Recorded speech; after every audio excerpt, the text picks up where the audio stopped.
The first thing you touch in the morning is not an object. It is an anchor. Your phone, that small rectangle of glass and light, is the first portal you open to the world each day. And it is the last one you close at night. For most people, this portal is left unguarded.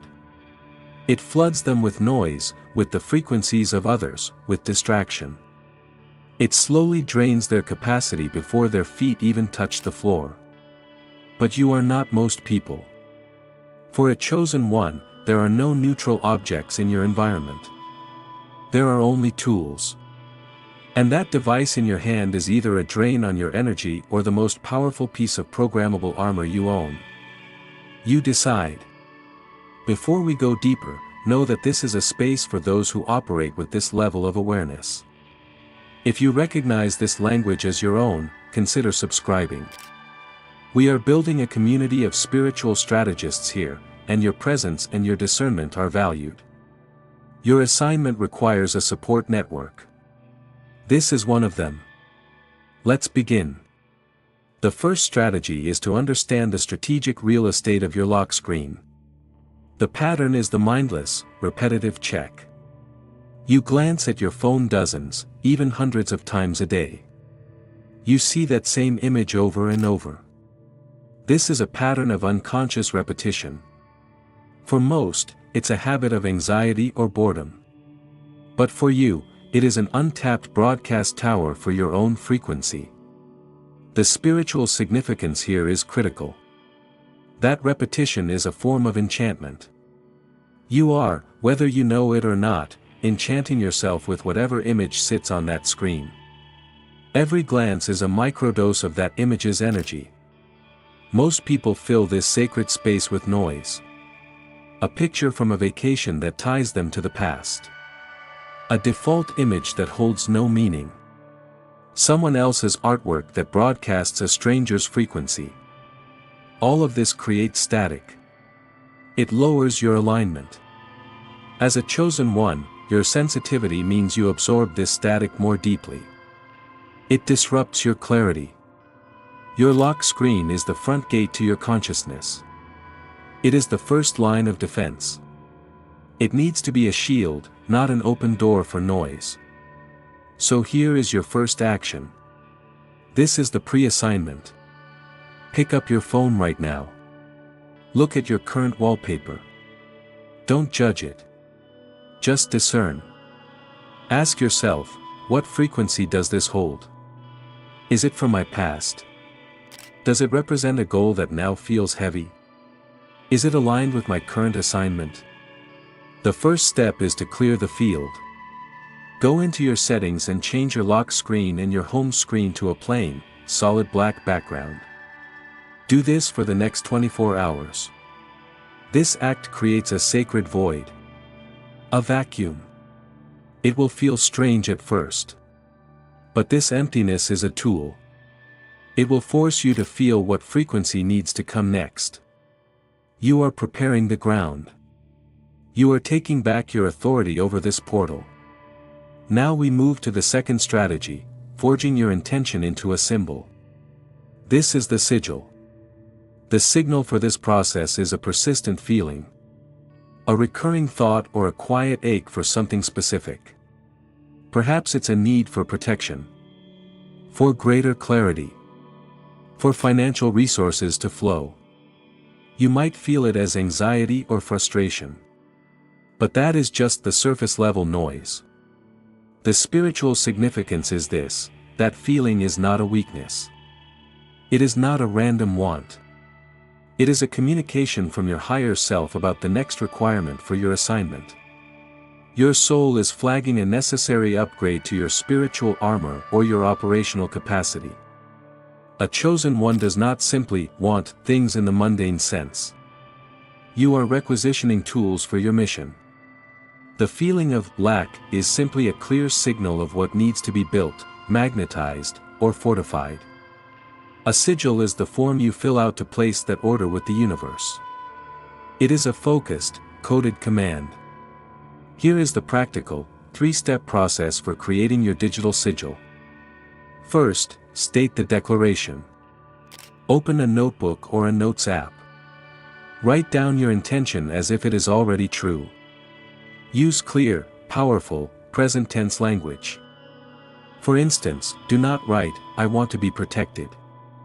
Write, "My sovereignty is my shield." Do not write, "I hope I get money."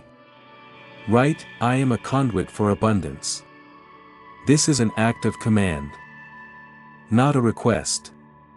Second, distill the code. Look at the sentence you wrote.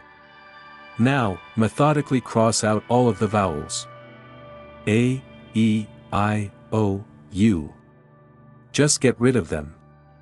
Next, cross out any repeating consonant. If you have 3 T's, keep the first one and cross out the other 2. What you have left is the raw, symbolic DNA of your intention. The conscious mind no longer recognizes the phrase, which is exactly the point. You are stripping away the noise of your inner critic and getting to the pure essence. Third, design the glyph. Take the remaining letters. Now, your task is to combine them into a single, abstract symbol. A glyph. There is no right or wrong way to do this. This is about your intuition. You can overlay the letters, connect them, stretch them, turn them upside down. The goal is to create a unique symbol that feels potent to you, but that is no longer readable as the original letters. This process of creation is what charges the symbol with your specific intention. Use a simple drawing app on your phone, or draw it on paper and take a clean photo of it. Make the background black. Save this image. You have now forged your command into a code. The final strategy is activating and charging your new digital armor. The signal here is the physical act of changing your wallpaper. That moment of tapping the screen and confirming the change. It feels small, but it is a moment of immense power. A threshold is being crossed. The spiritual significance of this action cannot be overstated. You are not just changing a phone setting. You are performing a modern ritual of consecration. You are claiming a piece of digital territory that is intimately connected to you and dedicating it to your mission. You are installing a new operating system for your subconscious. For a chosen one, every focused, intentional act creates a powerful ripple in the fabric of reality. Setting this sigil as your wallpaper is the moment you press send on your order to the universe. The electrical current of your phone now holds and amplifies this frequency. It works for you even when the screen is off. It works while you sleep. The device becomes an active talisman. Here is the activation protocol. It is simple and direct. Go to your phone settings. Select the sigil image you created. Set it as your lock screen wallpaper. Now, lock your phone. Pause for a moment. Then, tap the screen to wake it up. This is the first gaze. Do not just glance. Hold the phone, look directly at the symbol you made. Take one slow, deep breath. As you exhale, speak your original, full declaration out loud. My sovereignty is my shield. This act is the initial charge. You are consciously linking the symbol, your breath, and your voice. You are turning the key in the ignition. And now for the most important step. Forget it. Let it go. The work is done. The purpose of the sigil is to bypass the doubt and noise of your conscious mind. From this moment on, you do not need to think about what the symbol means. You don't need to analyze it. Every time you glance at your phone, that is enough. The quick, fleeting glance is the activation. The symbol now speaks directly to your subconscious mind and to the universe, reinforcing the command with every look. It runs in the background of your life, working to align reality with the frequency you have set. You have turned a habit of distraction into an engine of manifestation. Your entire life is a field of potential signals, chosen one. The most mundane objects, the most repetitive actions, are waiting for your command. They are waiting for your intention. Your sensitivity is not a curse, it is a highly advanced discernment tool that allows you to perceive these opportunities for practical magic.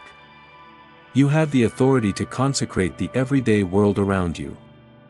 Your phone, your keys, the doorway to your home, they are all waiting to be given an assignment. You are the strategist. You are the operator. Never forget the power embedded in your focus. Leave a comment below with the one-word intention you are encoding into your sigil. Words like clarity, protection, sovereignty, or provision. Your declaration helps to amplify the energy for everyone here. It sharpens our collective focus. If this strategy resonates with your assignment, like this video and subscribe for more. Your presence here matters.